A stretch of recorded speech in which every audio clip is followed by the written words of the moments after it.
Assalamualaikum, selamat sejahtera. Waalaikum tajahau. Saya Muhammad Suman Sivam, kembali lagi dari channel kita Rakyat Malaysia.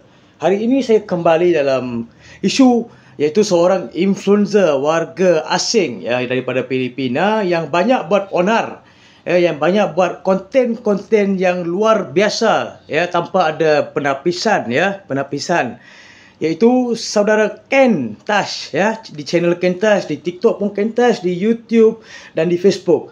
Apa yang saya nak maklumkan di sini, saya ada beberapa penekanan ataupun tanggungjawab sebagai aktivis dan sebagai rakyat Malaysia untuk memaklumkan kepada keseluruhan masyarakat dan pihak berkuasa, iaitu pihak berkuasa dalam Kementerian Dalam Negeri boleh ambil tindakan melalui Akta Imigresen 1959 dan dalam dash 63 iaitu Akta 155.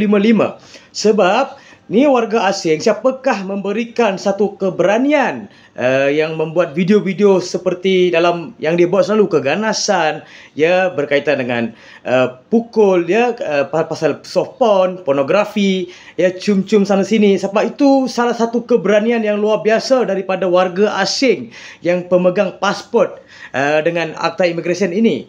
Jadi saya nak memaklumkan pada pihak berkuasa untuk menyiasat keseluruhan siapakah si Ken Tash ini dan siapakah di belakang dia untuk membuat satu video-video konten yang tidak masuk akal, tidak mengikut budaya dan normalisasikan pornografi, menormalisasikan keganasan, normalisasikan soft porn.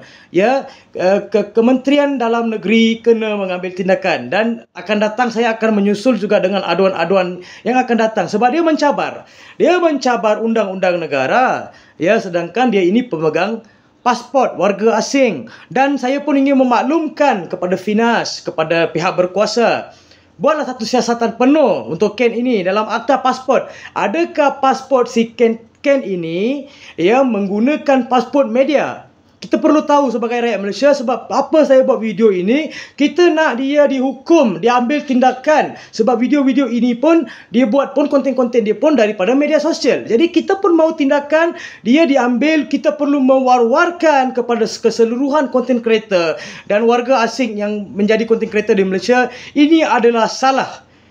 Ini adalah amaran daripada rakyat Malaysia. Kami tidak menerima budaya-budaya yang begini. Menggunakan Akta Pasport 1966, Akta 150 untuk menyiasat dia punya permit pekerjaan. Adakah dia punya permit pekerjaan bisa untuk media ataupun untuk pelancongan, untuk pekerjaan perindustrian, dan ada pelbagai-bagai lagi bidang sektor untuk mengambil permit ini. Jadi Akta Pasport ataupun Akta Imigresen boleh mengkaji, menyiasat keseluruhan saudara Ken ini untuk kita sedar negara ini ada undang-undang. Di sini saya bukan nak cari fame, bukan nak cari nama. Sebab kita nak memaklumkan negara ini ada undang-undang. Inilah undang-undang kami. Kamu datang negara kami sebagai warga asing, jangan bawa budaya-budaya yang tidak senonoh masuk di negara ini. Terutama sekali di Sabah, ramai rakyat Malaysia ingat Ken ini adalah rakyat Malaysia. Bila mana saya mengeluarkan satu video yang menyatakan Ken ini adalah warga asing daripada negara Filipina, ramai terperanjat. Sebab saya di sini mempertahankan budaya negara kita.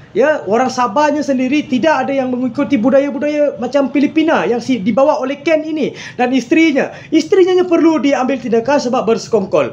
Sebab baru-baru ini beliau ada berlakon dalam satu filem iaitu Surga Dalam Botol. Adakah permit beliau ini untuk media?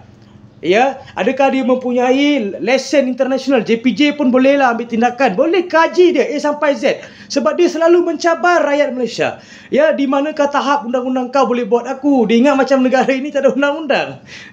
Kita masih lagi pegang kedaulatan undang-undang. Jadi saya harap kerajaan Malaysia, jabatan-jabatan otoriti, pihak yang berkuasa, ambillah tindakan kepada orang-orang yang begini, yang selalu mencabar kedaulatan undang-undang, yang mencabar undang-undang kita. Dia daripada luar negara yang tak sedar diri. Dia sebagai warga negara dua di Filipina tak sedar diri bawa budaya situ. Dia mencabar lagi rakyat Malaysia, membodohkan lagi rakyat Malaysia. Sila ambil tindakan yang tuntas. Sila ambil tindakan yang tuntas kepada pendatang asing yang tidak bermoral ini. Sekian daripada saya, Muhammad Suman Sivam.